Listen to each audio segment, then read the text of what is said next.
Je viens de teindre la moitié de mes cheveux en blond platine. Et j'étais sur le point de faire la même chose pour le reste. Mais ensuite, maman a fait irruption dans la salle de bain. Qu'est-ce que t'as fait à tes cheveux cette fois ? C'est mes cheveux, je peux faire ce que je veux. Je me suis énervée et j'ai teint le reste de mes cheveux en rouge vif pour encore plus agacer mes parents. Salut, je m'appelle Heather. Et avant, j'étais différente. Timide, calme, comme une souris. J'étais gênée partout. Mon corps, mes vêtements, ma voix. Puis j'ai rencontré un groupe d'enfants flamboyants.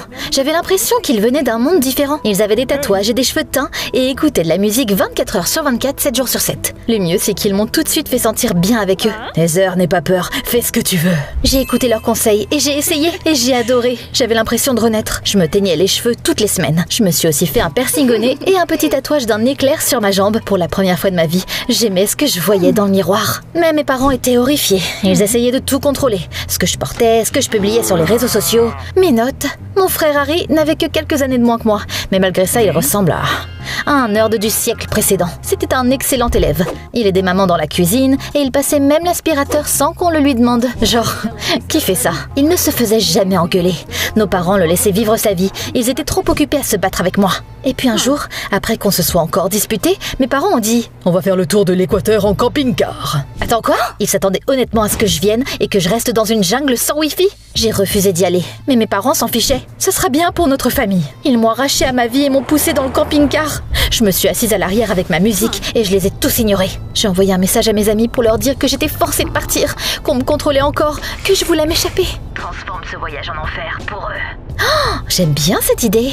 C'est comme ça que ça a commencé. À partir de ce jour-là, j'étais insupportable, pour le moins que l'on puisse dire. Papa essayait de prétendre que je n'étais pas là. Maman agissait comme si tout allait bien. Et Harry m'a juste regardé comme si j'étais un iPhone cassé. Le 3e jour de notre voyage, on s'est tous assis autour du feu de camp. Mes parents ont essayé d'agir comme si on était une famille normale. Papa grillait quelque chose, maman versait du chocolat chaud dans des tasses et je scrollais sur mon téléphone, m'ennuyant. Heather, range ton téléphone, c'est un dîner de famille. Ne pense même pas à dire quelque chose de sarcastique. Eh bien, ils l'auront cherché. J'ai mis de la musique et j'ai utilisé un haut-parleur pour que même les singes de la jungle l'entendent. Puis j'ai pris une bombe de peinture et j'ai dessiné un crâne sur notre camping-car. Mes parents étaient sans voix après ça. Maman était au bord des larmes. Papa est devenu rouge comme un piment. Je suis entrée dans le camping-car et j'ai mis mes écouteurs et je suis allée me coucher. Pas de commentaires sarcastiques, comme demandé. Un jour, quand mes parents sont allés au marché local, j'ai vu un gars sur un scooter. Il avait un tatouage et une boucle d'oreille et il a tout de suite attiré mon attention. Tu pourrais me faire visiter? Allons en ville. Bientôt, on descendait une route poussiéreuse, du vent soufflant sur nos visages, de la musique forte, des palmiers tout autour. J'ai acheté de quoi manger en ville, des bananes frites, des tortillas. Je suis revenue en fin d'après-midi, couverte de poussière, en sentant le fast-food. Tu sais à quel point ce que t'as fait était dangereux. Tu sais à quel point je m'en fiche? Tu préférais que je sois ennuyeuse? Comme Harry? C'est pas moi. Le lendemain, j'ai refusé de manger quoi que ce soit. Une genre de grève de la faim, si on veut. Maman était inquiète et m'a suivie avec des fruits et des barres protéinées. Mais papa a juste reniflé. Si elle veut mourir de faim, laisse-la faire. Elle veut juste attirer l'attention. Mais là, il s'est passé quelque chose de vraiment choquant. Une nuit, alors qu'on était au milieu de nulle part, je n'arrivais pas à dormir. Je suis sortie du camping-car et j'ai entendu des voix. Après ce voyage, on a fini. On ne peut plus faire semblant. J'en ai marre de me battre, je ne peux plus le supporter, vraiment. Ce voyage est notre dernière tentative pour nos enfants. Je me suis figée. Au début, je pensais avoir mal entendu, mais non. Ils avaient l'air épuisés. Et j'avais l'impression que ce voyage n'était pas juste un autre de leurs caprices. Mes parents divorçaient? Vraiment? Et puis je me suis perdue dans mes souvenirs. Je me souviens comment papa m'a appris à lire une carte quand j'étais petite. Et on faisait semblant d'être des chasseurs de trésors. Je me souviens aussi que maman m'avait fait un chapeau avec des oreilles. Comment est-ce que j'ai pu dire que c'était des losers devant mes amis? Je voulais juste disparaître. C'est là que j'ai réalisé que j'aimais vraiment mes parents. Je ne voulais pas vivre avec papa le week-end.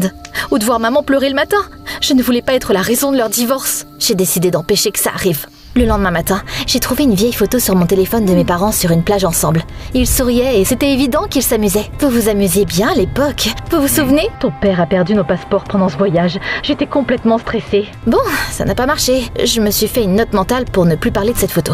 Puis je leur ai préparé le petit déjeuner. Œufs brouillés, pain grillé, jus. C'était simple, mais ça venait du cœur. Vous méritez tous les deux une petite pause. Et devinez quoi? De toute façon, tout sera mieux que la cuisine de ta mère. Une fois, elle a fait des pâtes et j'ai passé toute la journée aux toilettes. T'es toujours en vie, pas vrai? Tu pourrais faire à manger aussi, si seulement tu prenais la peine de cuisiner parfois. Père, la romance était morte. Après ça, j'ai dit à papa que je voulais commencer un journal vidéo. Et je lui ai demandé de l'aide avec son ancien appareil photo. Je voulais que maman voie qu'il savait faire des choses. Ton père ne sait même pas mettre des piles sans instruction. C'est quoi ce bordel? Il n'y avait vraiment aucun espoir pour eux ou quoi? Ce soir-là, j'ai pris la vieille guitare que maman apportait toujours partout. Et je lui ai donné. Maman, chante pour nous, comme tu faisais avant. Maman a accepté. Elle gratte la guitare, mais ensuite papa dit « Non merci, j'ai pas envie de faire souffrir mes oreilles. » Il s'est levé et est parti. J'étais assise près du feu de camp et je me sentais complètement conne. J'avais essayé tellement fort. Pourquoi rien ne marchait? Ça me rendait folle. Les choses ne pouvaient pas juste s'effondrer comme ça. Je ne voulais pas que ma famille disparaisse. Et puis, j'ai eu un super plan.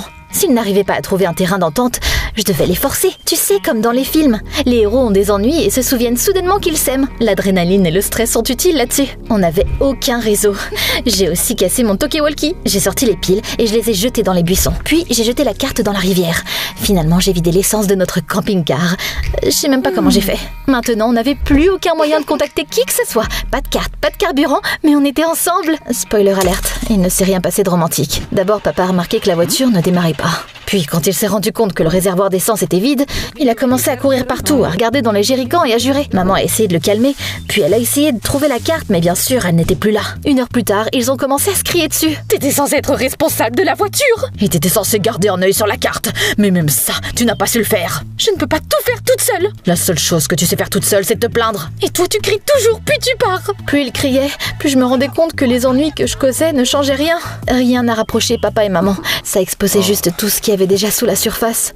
La saleté, l'épuisement, la rancœur. C'était pas une crise qui rassemblait les gens, c'était la finale. J'ai essayé d'intervenir, de les arrêter, de changer de sujet, mais c'était trop tard. Tout ce que j'avais fait, c'était de précipiter la fin. J'ai décidé de parler à Harry. Il était assis près d'un ruisseau et il dessinait des libellules dans son cahier, aussi calme et silencieux que jamais. Je suis désolée, je ne voulais pas que les choses deviennent incontrôlables. Je voulais juste qu'ils arrêtent de se battre. Je pensais que tu souffrais à cause de papa et maman, mais je comprends maintenant. Tu ne faisais que tout détruire et j'ai tout supporté. Papa et maman étaient toujours là, à s'inquiéter pour toi, à te sauver, à parler de toi, à se disputer à propos de toi. Même quand j'étais juste là, j'ai essayé d'être bon. J'espérais qu'ils me remarqueraient.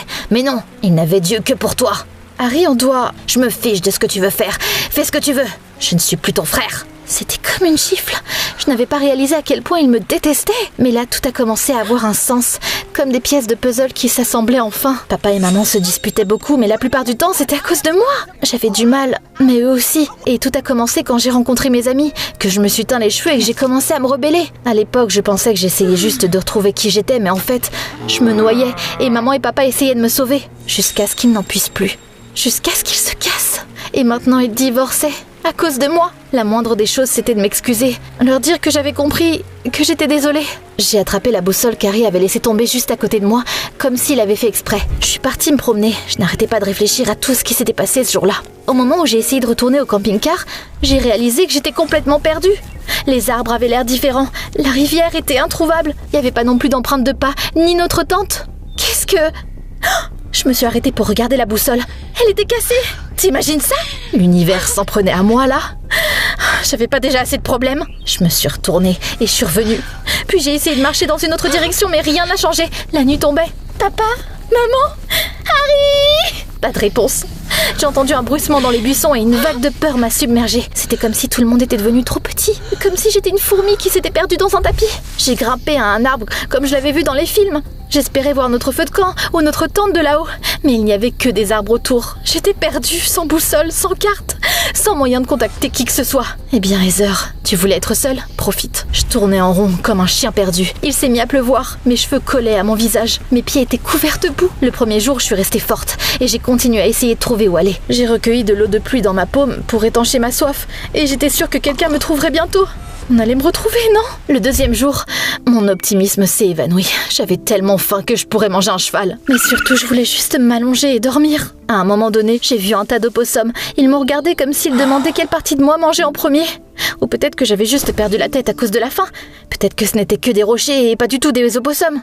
Je me suis assise et j'ai réalisé que j'en pouvais plus. Mes mains tremblaient, mes jambes vacillaient et ma tête bourdonnait. Je voulais boire, manger et dormir dans un lit. À ce moment-là, j'aurais même accepté de manger les barres protéinées de maman qui puent toujours le poisson. C'est là que j'ai vraiment compris. Elle était où mon indépendance si cool maintenant, hein? Je faisais toujours comme si je savais tout. Mais à quoi servait ma crise d'ado maintenant, hein? Je me souvenais à quel point ça m'énervait quand mes parents essayaient toujours de m'immiscer dans ma vie et de contrôler chacun de mes pas. À l'époque, je les détestais pour ça, pour leur surprotection, pour avoir toujours essayé de me changer. Mais maintenant, j'aurais tout donné pour entendre leur voix. Même si c'était pour m'engueuler, même s'ils me criaient dessus. J'aurais aimé que maman me crie dessus pour avoir encore sali mon jean et que papa me fasse la morale sur la responsabilité, tant qu'ils étaient là. Mais c'était trop tard. Au revoir, monde cruel. J'espère pouvoir être normale dans ma prochaine vie. J'étais allongée sur le sol froid, incapable de bouger. Pas parce que j'étais dramatique, je n'avais plus de force. Mais ensuite, zzzz, j'ai entendu un son venir de dessus.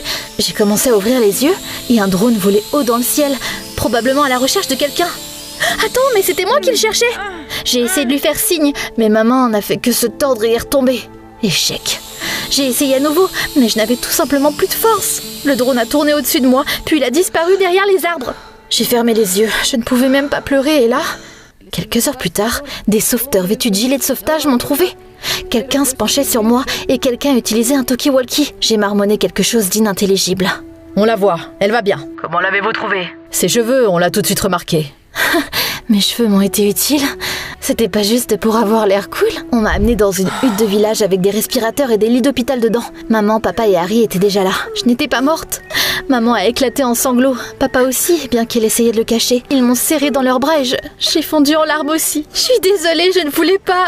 Je ne savais pas. Je suis désolée d'avoir failli tout gâcher. À ce moment-là, j'ai vraiment senti que j'avais besoin de dire ces mots, même s'ils ne me pardonnaient pas. Je pensais que tout irait bien.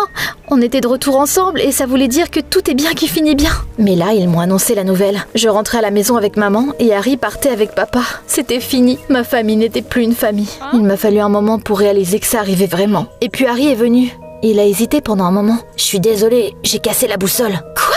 Je l'ai fait exprès. Je voulais que tu te perdes parce que je te détestais. Je pensais que si tu disparaissais, maman et papa se remettraient ensemble. En le regardant, j'ai soudain réalisé qu'il n'était pas en colère. Il était juste blessé. Mais les choses n'ont fait qu'empirer. Ils ont recommencé à se battre.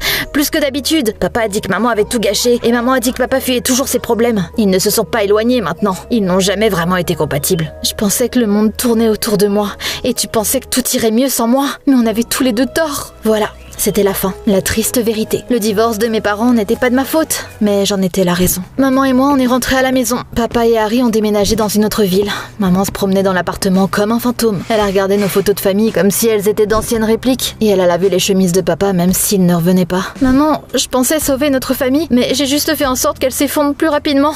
J'étais une enfant difficile. Papa et toi n'étiez pas proches depuis le début, mais à cause de moi, c'est devenu évident. Maman m'a regardée. C'était un regard triste, mais aussi... un regard doux. Tu as grandi, c'est la chose la plus importante. Tout ira bien maintenant, même si nous ne sommes plus ensemble. Quelques jours plus tard, j'ai vu mes amis. Ils se tenaient à côté d'une vieille station-service mangeant des chips et riant. Eh bien, t'as fait souffrir tes parents? Fini les sorties en famille? Je les ai regardés, mais je n'ai pas dit un mot. Je me suis juste retournée, je suis partie. Et je ne suis jamais retournée vers eux après ça. Quand je suis rentrée à la maison, je suis allée aux toilettes et j'ai lavé mes cheveux avec la teinture. Elle coulait sur ma peau comme de l'encre. Mes cheveux étaient ma façon de me rebeller, ma liberté et ma façon de dire « je ne suis pas comme vous, je suis différente ». Mais maintenant, c'était juste une couleur. La couleur m'avait sauvé la vie, mais elle n'a pas sauvé ma famille. Parfois, je m'assois sur mon lit et je me demande si Harry me pardonnera un jour. Est-ce que je devais même essayer de réparer les choses? Ou devrais-je le laisser tomber? T'en penses quoi, toi? Dis-moi tout dans les commentaires.